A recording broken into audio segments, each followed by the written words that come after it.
And then when you start it, you got to make sure.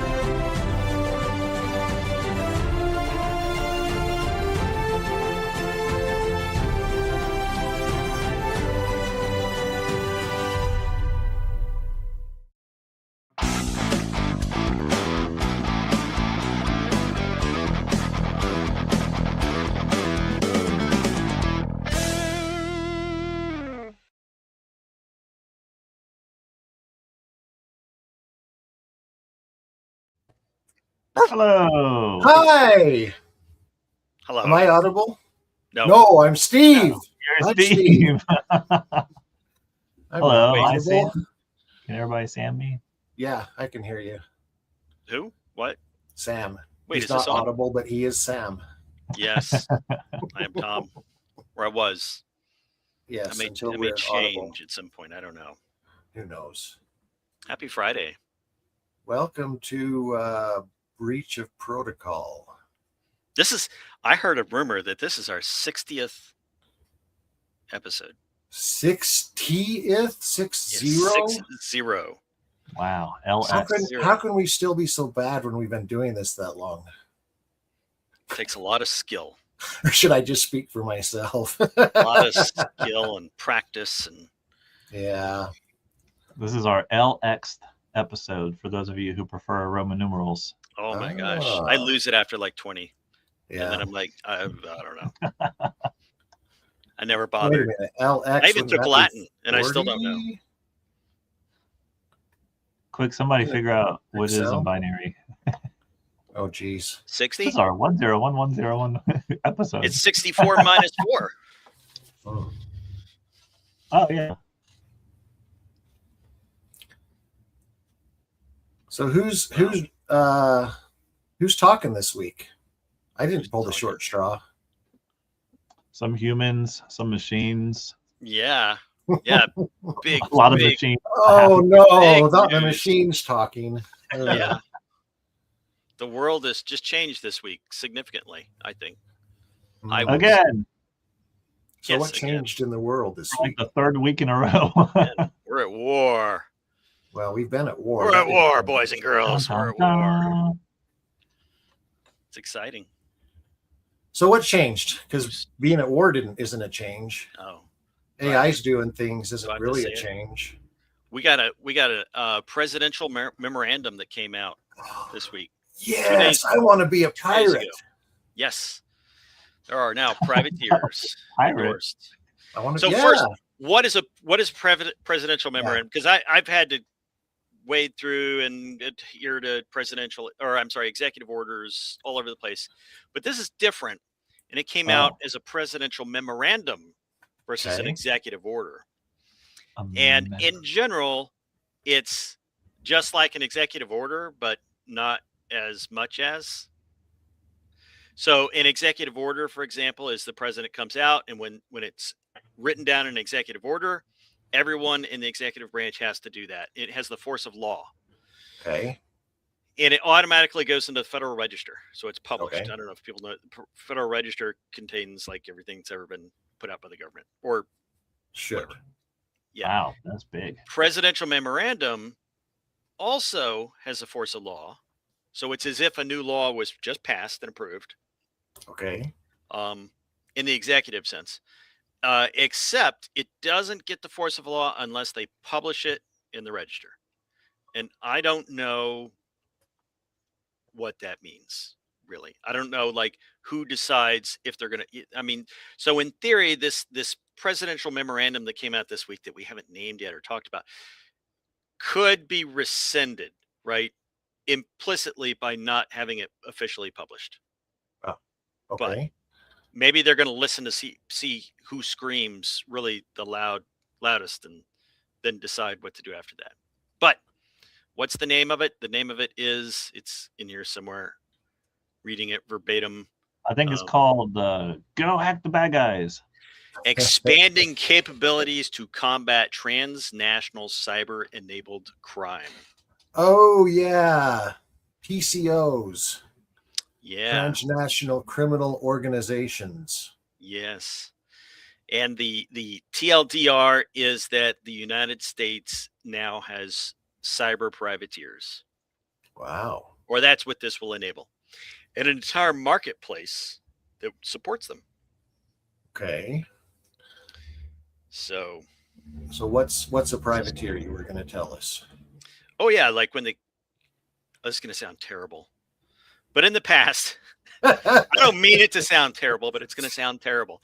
In the past, let's say you've got a country and they're at war with another country, but their military forces are limited because their finances are limited. And so the king allows private captains to hop on their boat and go at will attack the bad guys. Is this like in the Wild West they would deputize people? Kind of, No. but not Is that really. a real thing, or is that just in movies? No, that was a real thing. That's a real thing. But it's much more institutionalized. You know, this is like from the federal government. So this isn't just like a local deputization. This is. I think this was a way that some pirates went straight, stopped being criminals, and became actual law-abiding. Absolutely. Just by going to a government and saying, "Hey, we'll fight on your side. We'll fly your flag." Yep. And it made them. So let's put it in context. Let's talk the way it was then. Okay. And then what it means now. So back then, it meant you've got a guy, a captain of a ship, who's a pirate, full-on pirate, and they just want to go and hack and slash. And that's kind of a piratey background. Yeah, and they would just want to go through and hack and slash, but they keep getting chased down by the Royal Navy or whatever, and they're like, this sucks. So they get special permission from the king that says, okay, you can go do your piracy, just don't attack our ships. Only attack their ships. Only attack Spanish ships, for example. And they say, okay, that's cool. And then they go out and do it. So today, you've got, let's say you're a ransomware gang. And you're like, trying to make money hacking hospitals and schools and water plants and whatever. And now you all turn to each other and say, look, if we go and put up $1 million bond and get permission from the federal government, we get to do this and not with no threat of prosecution. As long as we hack the bad guys and not these guys. Now there's this is a bit hyperbolic because extensive background checks and stuff. And so if they find out that you've actually been an established ransomware gang doing bad things, they'll probably throw you in jail instead and not give you the whatever. But it still stands. There's an awful lot of shadow operations that go on, both from just general people and from companies and from large companies that go and hack is a very vague term, but conduct offensive operations against the bad guys, people that we would all consider to be bad guys. And it's not sanctioned now. And if they get caught, it's bad. Wow. And here they can do it. And as long as they put in the correct paperwork, put in the $1 million bond, and they can do it. Collect awesome. Intelligence and disrupt their operations. And they need tools, and they need services, and they need support staff, and they need, they need intel feeds. So you're saying that just because I don't have $1 million to put up a bond, I could still participate? Yeah. I mean, it seems to follow. It seems devil's in the details, but it seems to follow that. And I have, like at Ridgeback here, we have not done offensive things. The stuff we do is for defense. A lot of the techniques are offensive operations that have been repurposed and retooled to work effectively as defense. But this opens the doors to, now it's, who knows what we'll do. I don't know. It's exciting. I endorse this presidential memorandum. I do wholeheartedly. I say, this, bring on the killer robots, everything. We're getting the regular person in the street is getting stomped on. They're getting head stomped repeatedly, and It's got to stop one way or the other. Yeah. And then, so what's the motivation for somebody to do this? Just to be able to do the things that they like have been like learning about, these techniques on how to disrupt systems and stuff. They haven't been able to actually like do it, or are they getting paid? Or well, if you've got somebody, it could be paid. I mean, they get the loot that they steal from the bad guys. The specific details are, devil's in the details. But let me give some ideas of things that could come out of this. So, for example, let's say you're a bank. Already, banks have problems with people trying to break in and steal stuff. And I'll stay as vague as possible, but they're not passive. The banks are not passive. But it's a problem. There's a tension there, because if you go out and you publicly say, "Oh yeah, somebody tried to break in and we went and like shut down their whole place and got them whatever," that you can't do that. You'll get thrown in jail for that. So now you could go and collaborate, and it's essentially a collaboration with the federal government, and say, "Look, this is who's trying to break in. This is what we're going to do about it. We're going to share resources with you. Let's do it." And you could have federal contracts, right? So this opens the doors to the federal government. They already have tons of contractors doing all kinds of things. This opens the doors to them opening and saying, "Well, we're going to hire you. We're going to pay you to go after those guys that you want to go after, because we want them gone too." So and not only are we going to pay you, we're going to give you resources to help you. So there's like a group, and they keep trying to hack this bank, and the bank is like done with that. The bank can find this group that put up the $1 million bond and got approved by the government to go and do counter operations, and the bank can say, "Hey, these guys won't leave us alone. Can y'all go take care of them and knock them out, please?" Yep, I could see that happening. Absolutely. Sweet. Very, very. What's his name? Neuromancer. William Gibson. Yeah. Is this William Gibson or? It's William Gibson. Okay, William Gibson. Which I heard that there's a series coming out for Neuromancer.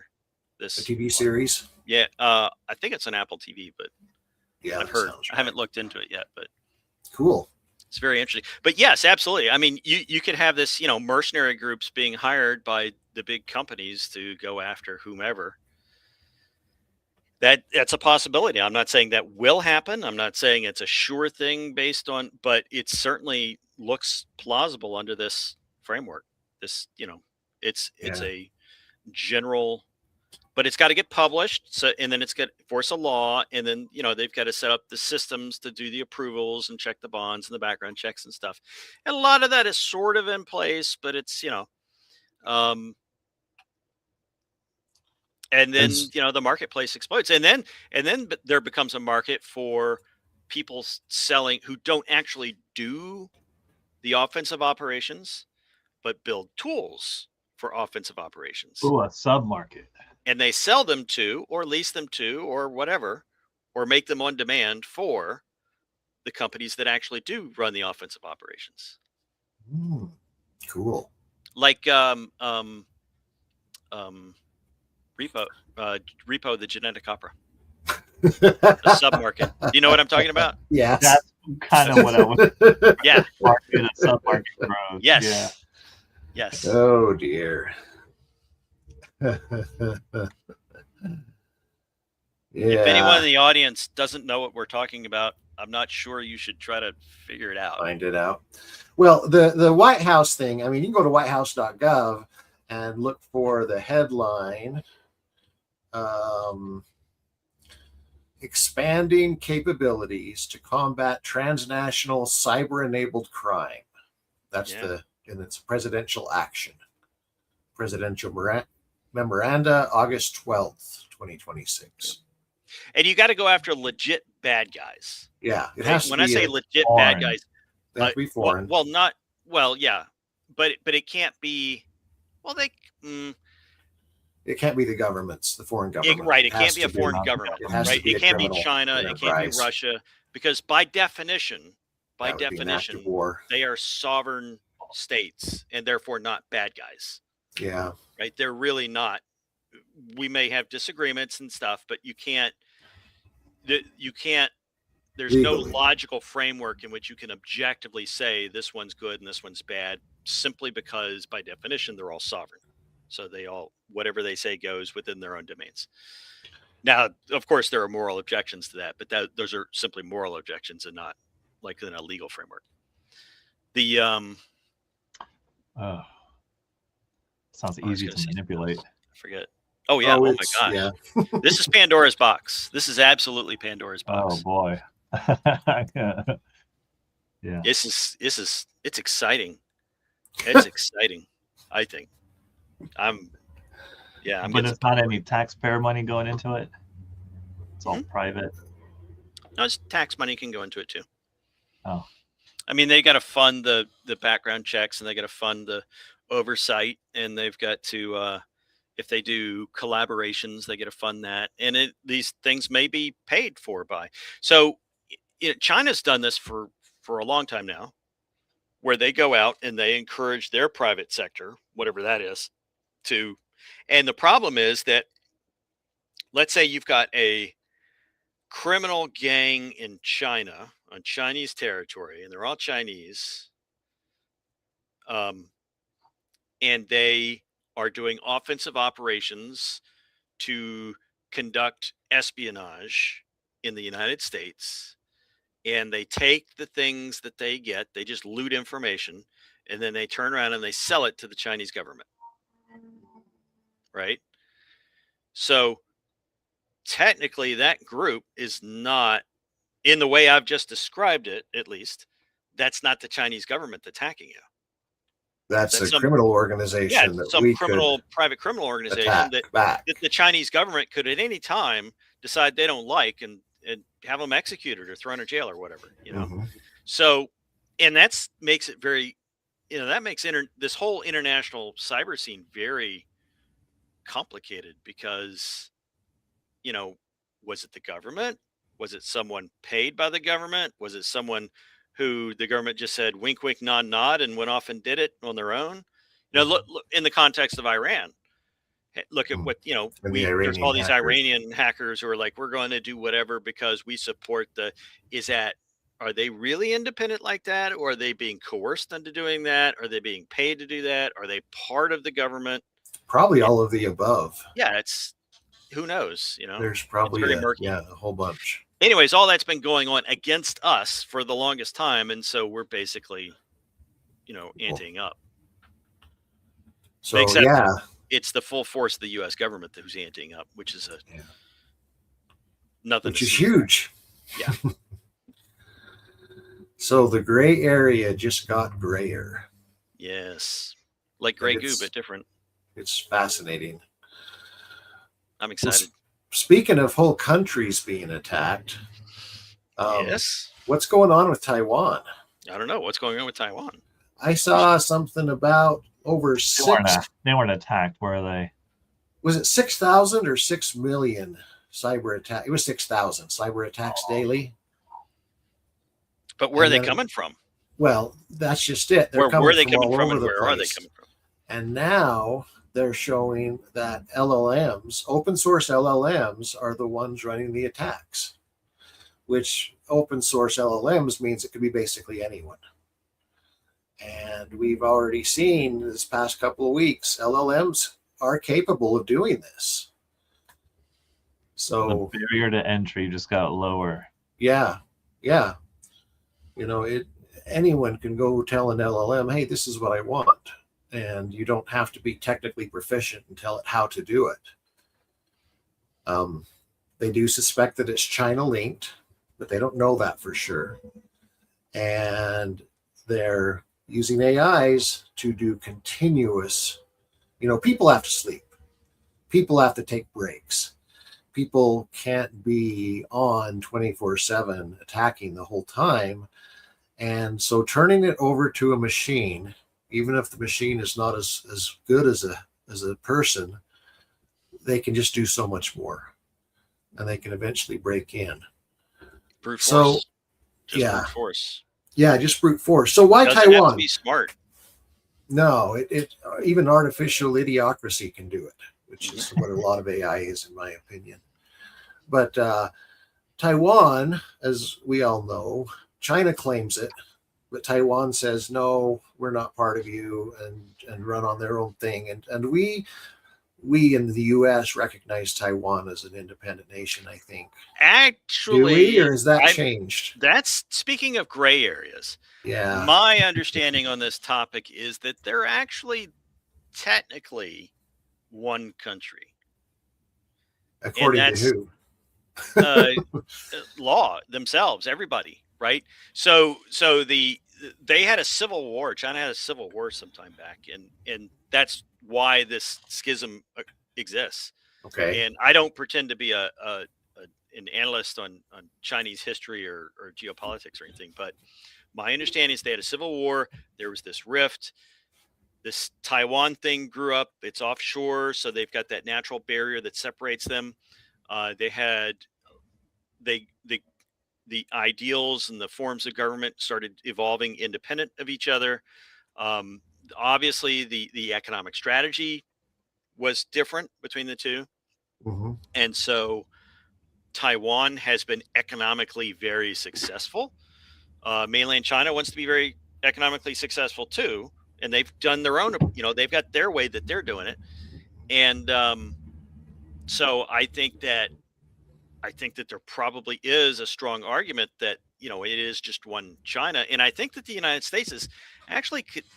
I don't want to say conceded, but I think a lot of people are very hesitant to say, when I say people, I'm talking about other governments. I think they're very hesitant to say that independent country or versus one country simply because of that history, and it's not their country also.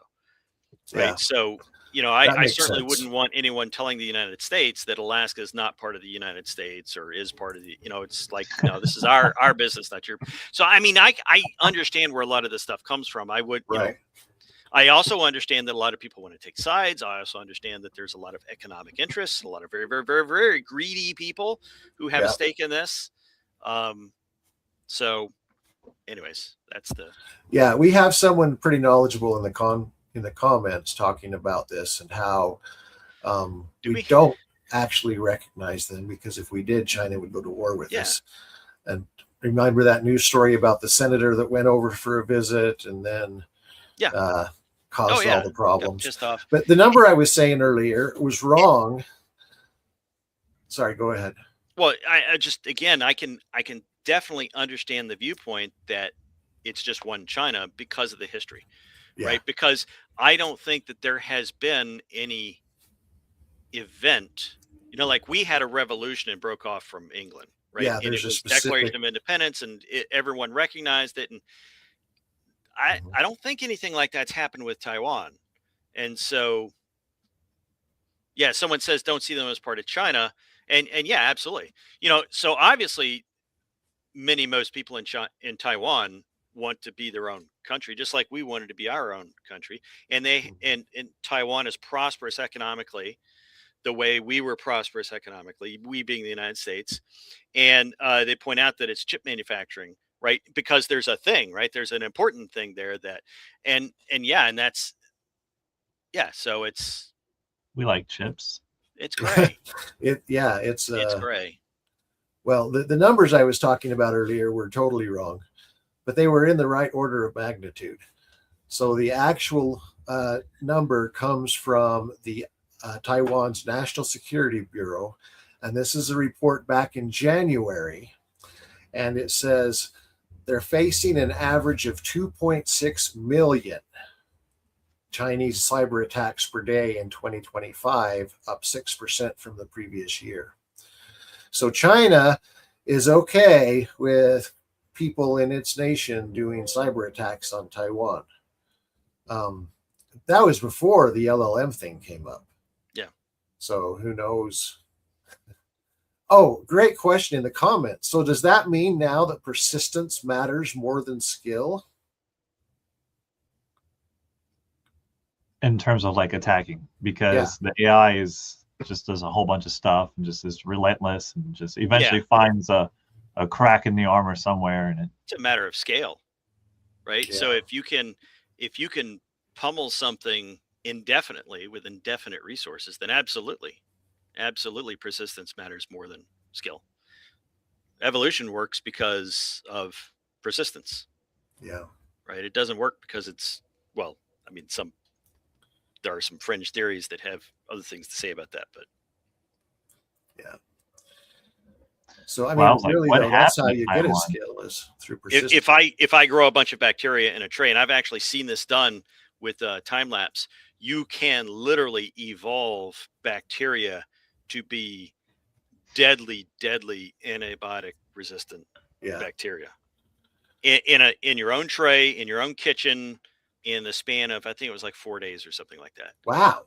I thought it was over months. Was it? I don't know. I think it was really quick. No, you're probably right. I would have thought that it was You over just the have to course of control the months. environment, and you do that by doping certain areas with antibiotics and stuff. And Wow, you can that's force, scary. and by, when I'm talking about evolution, that's exactly what I'm talking about. I'm talking about Yeah. these random permutations that just, so many of them. Chemistry works the same way. There's so many random collisions that eventually something happens. Wow. Well, it is scary what's possible A now force to be reckoned with. LLMs able to be persistent at different things, not just hacking, but also things, like looking at all the chemistry solutions and mixtures that you were talking about. We actually have LLMs looking at all possibilities and seeing things that would be more fruitful. But you could do that. So the LLMs that everyone knows about are kind of generic, and they're with words and stuff. You can use machine learning techniques, the same techniques, but specialized for for a specific domain, and get much better, faster, more reliable results than just throwing generic LLMs at it. That makes a lot of sense. And you've been able to do that for a long time, right? That's nothing new. Yeah. Well, the idea of persistence being better than skill, I don't know that it's better, but if you're persisting at something that you're semi-skilled at, doesn't that just mean practice? Only if you get better. Yeah, if you get better. Perfect practice makes perfection, whatever. Or something. Whatever. Poor practice makes no. How did it go? means failing a lot. Yeah. So, what was the headline for today's show? Was there a headline? There was like a resilience before the breach becomes recovery. What is resilience? What does everybody think resilience is? In my opinion, I know there's an actual definition and we could look it up. In my opinion, resilience is the ability to handle whatever happens, and preferably to come out ahead. Now, when we're talking about cybersecurity and we're talking about making our networks and our systems safe from being breached, what is resilience in that sort of an area? Can we really try to reach the idea that something is totally unbreachable? History's shown us that's impossible. There's no such thing as something that can't be hacked that's connected. Yeah. It just depends on the resources being pushed at it. So what's it resilience? doesn't have to be connected. It doesn't even have to be connected. Yeah, That's right. it doesn't even have to be connected. So what is resilience in the face of this kind of cyber activity?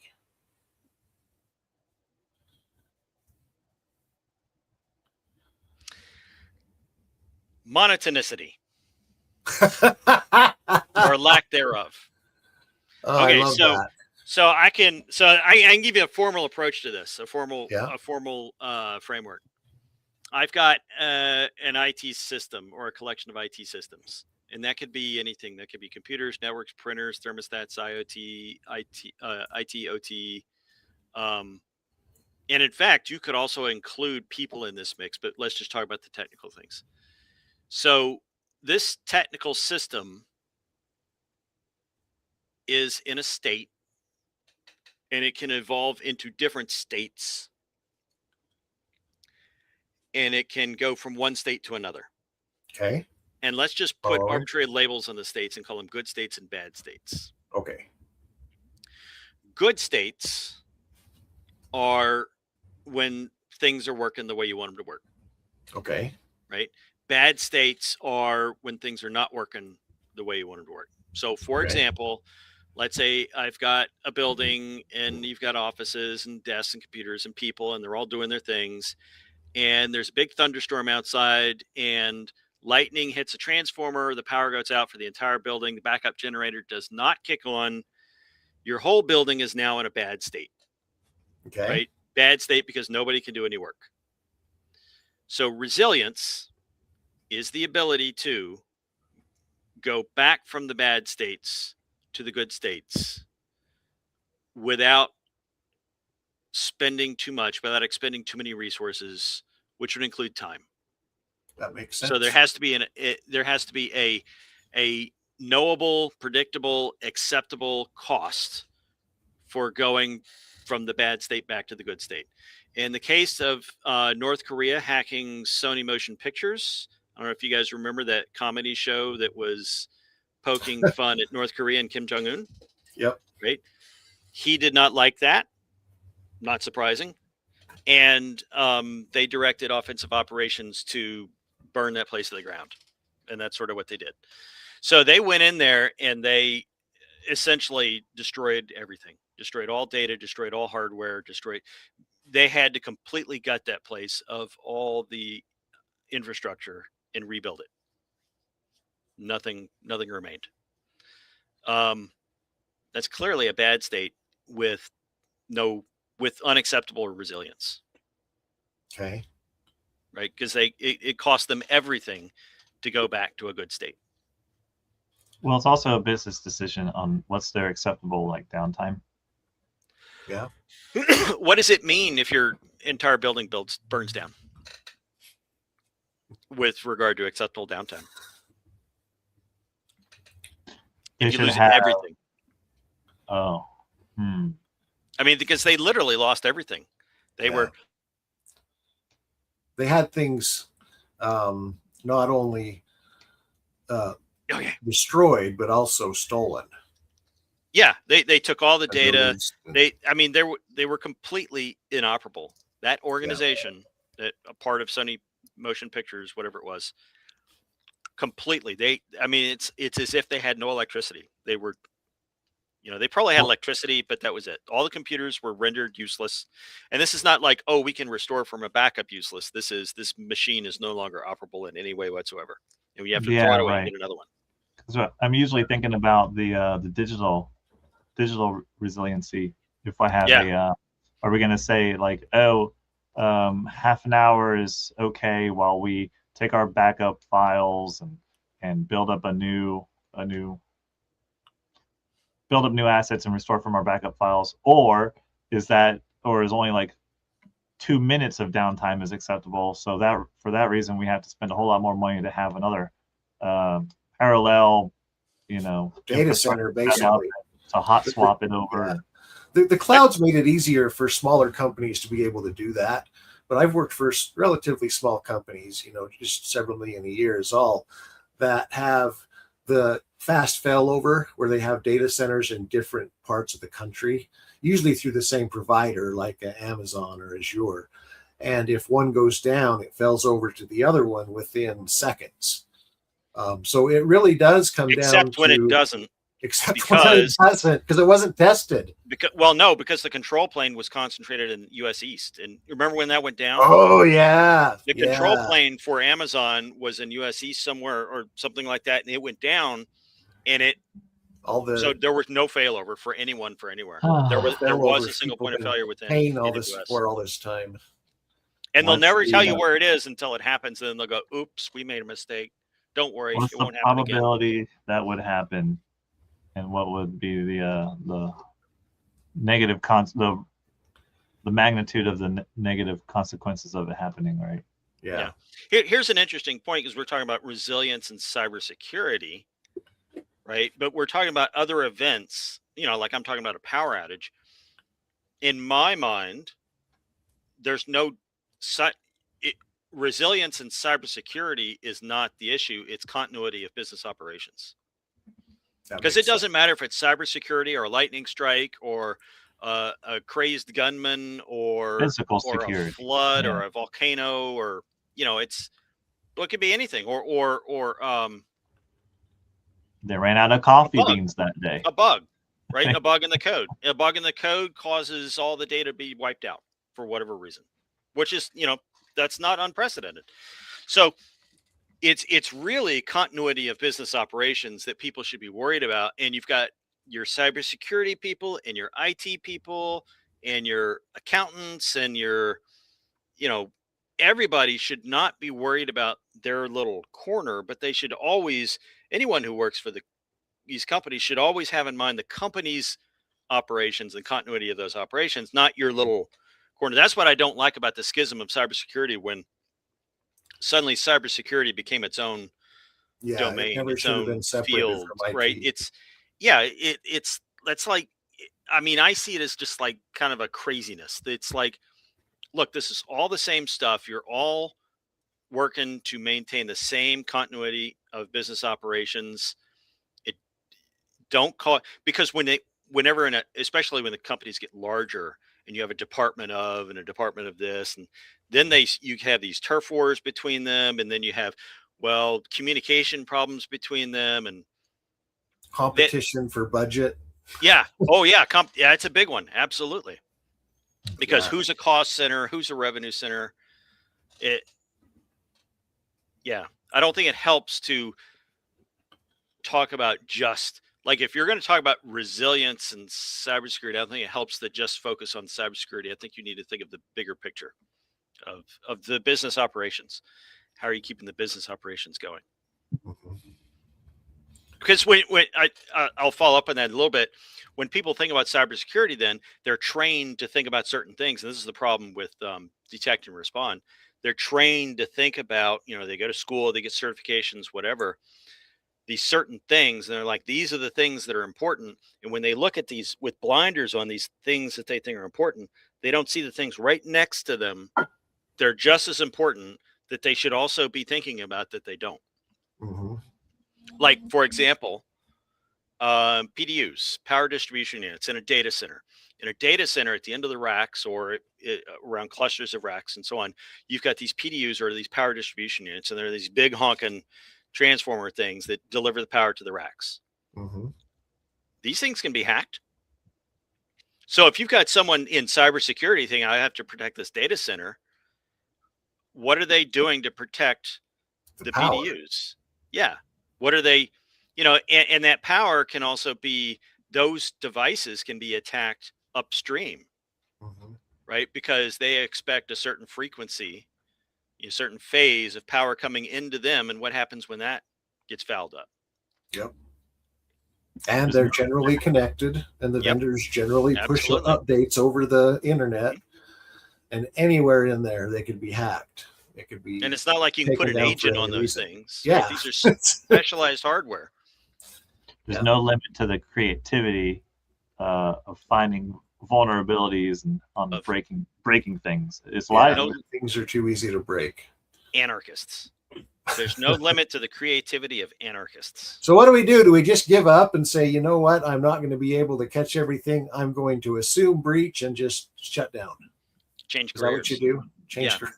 Change careers. You're halfway there. You can just accept the fact that nothing lasts forever. And well, I know one thing we like to say is assume the breach. In other words, don't count on your firewalls to have kept the bad guy out or the bad code. Nowadays, it's mainly the bad code. It's usually upstream code that gets pulled in that makes it through. But if you assume that something in your system is compromised, you don't know where it is, you don't know what it is, but you've got your system designed architecturally in such a way that it limits the blast radius. It limits how much any single compromised machine can take down. And that's all in architecture. Yeah, so many places don't do that. The supposedly the smartest, the brightest, the biggest degrees, whatever, work at the places like Google and Facebook, or now Meta and AWS. And you would think they've got it together, but they don't, because when you see these big outages, they're often caused by chain reactions. They'll have one minor event, and then because their systems are so complex and interdependent, they get this cascade effect and everything goes down. And so when you see like, oh, the East Coast has just gone down for Google or AWS or whatever, that's what's going on. These guys that are supposedly really bright and, they're, I don't want to call them dumb, because they're not dumb, but they No, they've designed and they don't see the forest for the these trees. Complex. They look at these independent things and they don't understand the bigger picture of the implications of what happens when a forest fire starts. Like it's going to spread, and it's going to spread all over the place.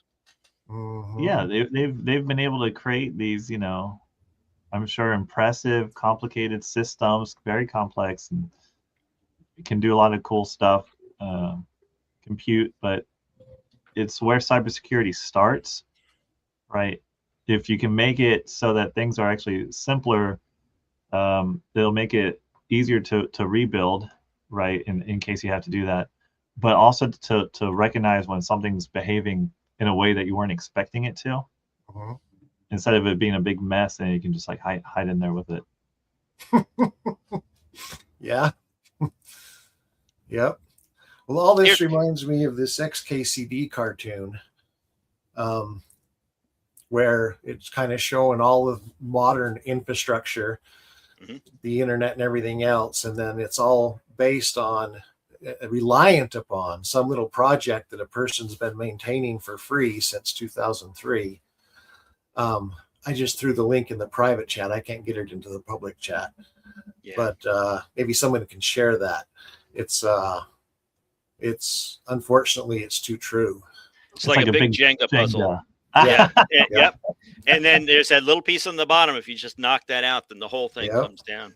And there's a comment in here about people paying fake invoices, and it's the same problem, right? It's the exact same problem, because you've got this tremendous complexity, and if you look at just like a normal person in the organization, and they're hit with some kind of input, like somebody sends them an email that says you got to pay this invoice or whatever, and everything's so complex that they don't know whether or not that they should or they shouldn't, and they don't want to get in trouble, so they just do it. Yeah. Yep. And it doesn't get caught often, which is why people continue to do it. That's an old scam too. That's a real old scam. I remember that scam in the 80s. Yeah, in the age of the fax machines. Yeah, you get these invoices. Unknown invoice would come rolling through, and 100 reams of paper, and you have to, they say pay this, and you're late on your payment, and they're like, oh my gosh, I have to get this paid. And yeah, I think a lot of people think about cybersecurity as these very specific, only cybersecurity things about identity access and firewalls, and all the very specific cybersecurity things, but it really starts with their network administration. And it starts with what's the shape? Who's on your network? What's the shape of your network? Do you know? How can you find out? What's going on in there? Yep. Nothing. It's nothing. I've looked down an Ethernet wire and I didn't see anything. Oh my gosh. 100 million rows. I didn't hear anything. Over the course of a couple days, and the bulk of it's noise. Yeah. That was crazy.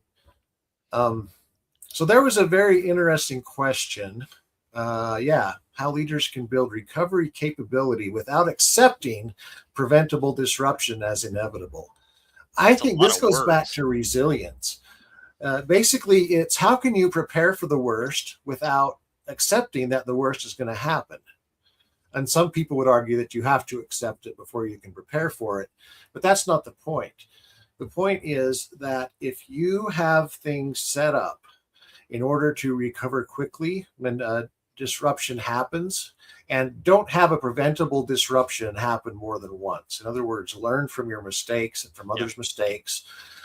Yeah, how do you prepare from for the worst others. without That's accepting the important from worst? others. Yep. Learning from the more you can learn from others' mistakes, the less you'll have to learn from your own mistakes, and it's a Yeah. lot less painful. Yes, it's cheaper. I think That's all one of of us who my have kids understand that. And we're like, can't you learn from my mistakes I made? You have to go through the Yeah. same pain I did, and quite Yeah. often they do. Of course they do. That's the wheel of life. And the recovery process. That's another thing. Is there's a myth. Of course, a lot of people know this, that you do backups and you think we're covered. We have backups, but then nobody Do ever you? tested those backups, or they tested the process once. You know, it Yeah. worked 3 years ago. I'm sure it's going to work today. Yeah. Yeah. In fact, there was a comment earlier where Jesse asked, how often should companies deliberately test failover?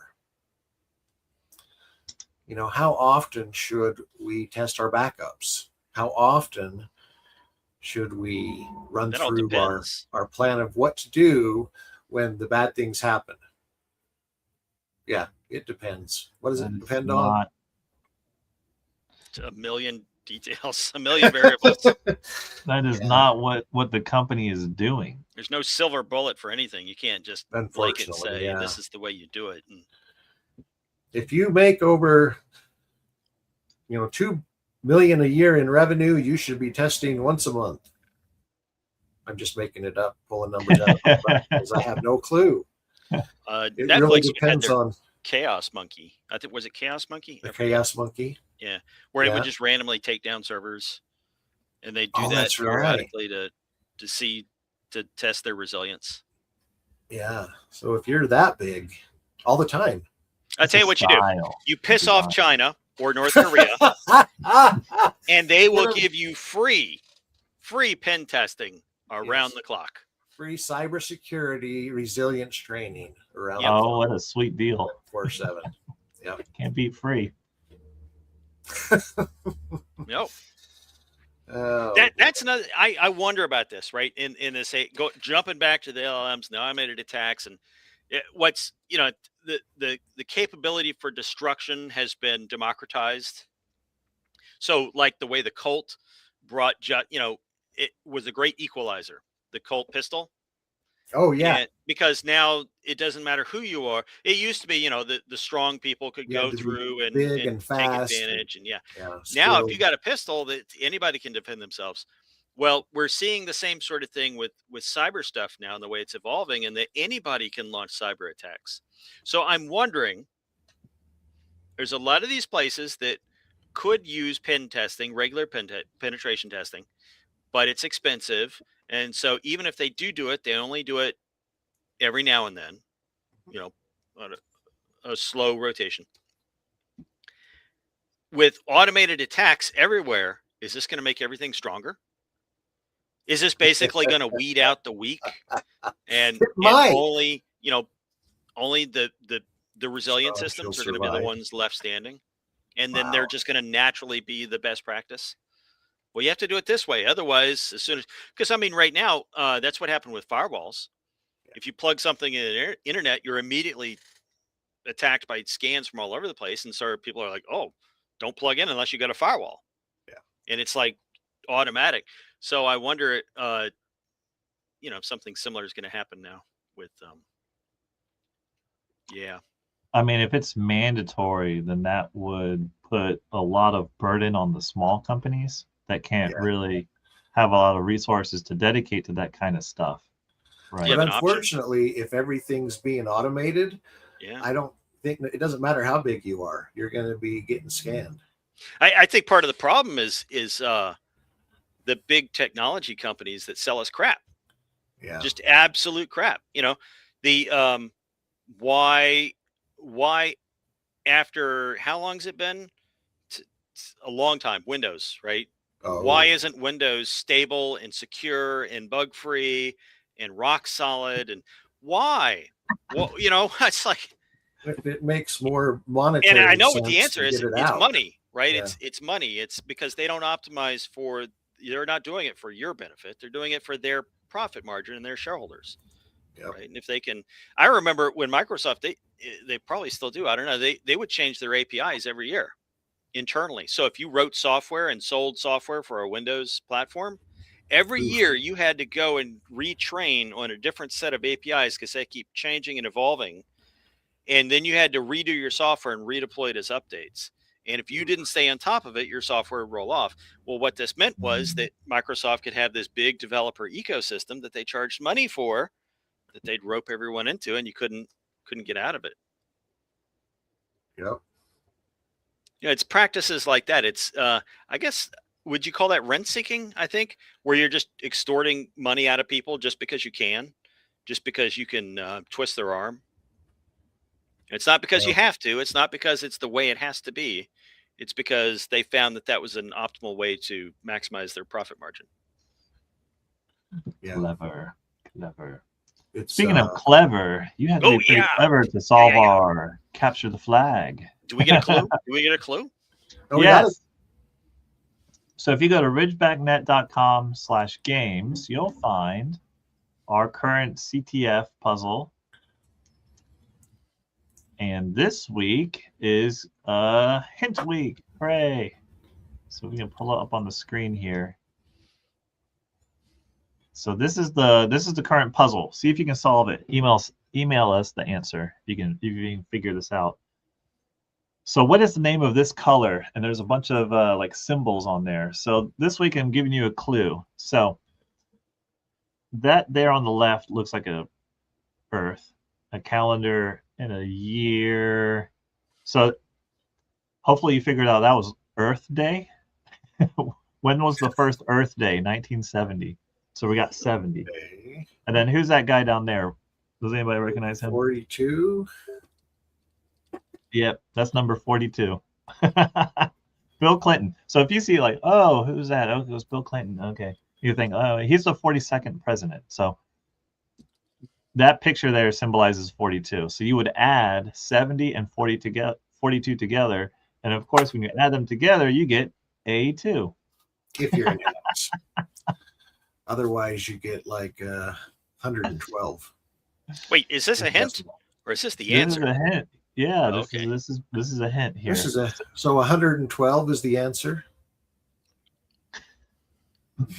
So what's going to happen here is you're going to get 3 hex codes, and you put them all together, and it equals a color code. We You will cast a email spell us with the that. answer.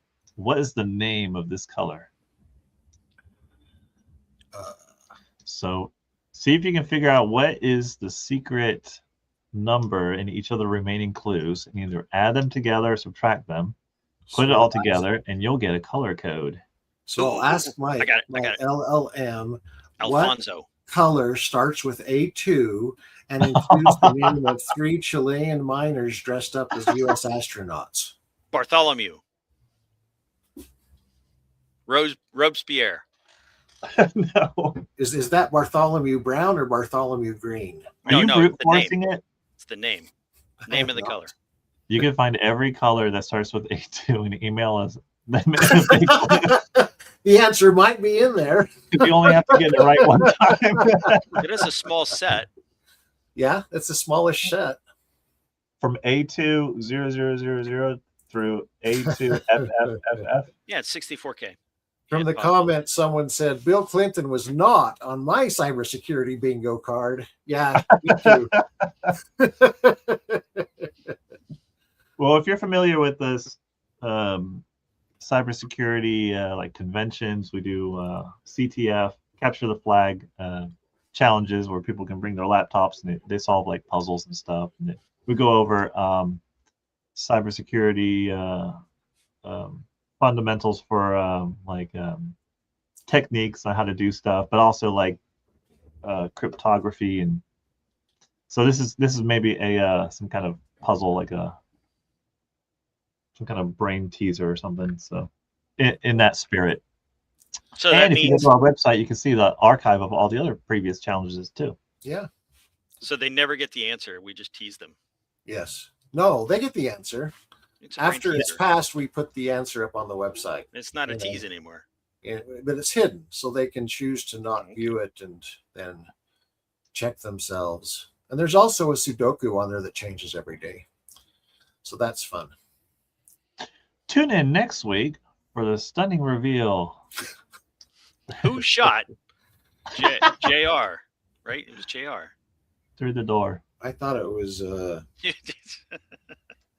Yeah, it was JR. Who shot JR?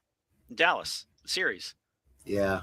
Everybody watched that, right? Didn't they? Sam's like, No. Who Framed Roger Rabbit? No. Dallas, the series. Who? Look, you got to look it up. Maybe that'll be part of a CTF at some point. That'd be interesting. It was one of these, not a sitcom, but a what are they called? I don't even know what they called those. Soap things. opera. Was it a soap opera? Because it was in the evening, wasn't it? Oh, the evening ones they call. Oh, my mind's pulling a blank. It's not a soap opera. It's a drama. Something drama.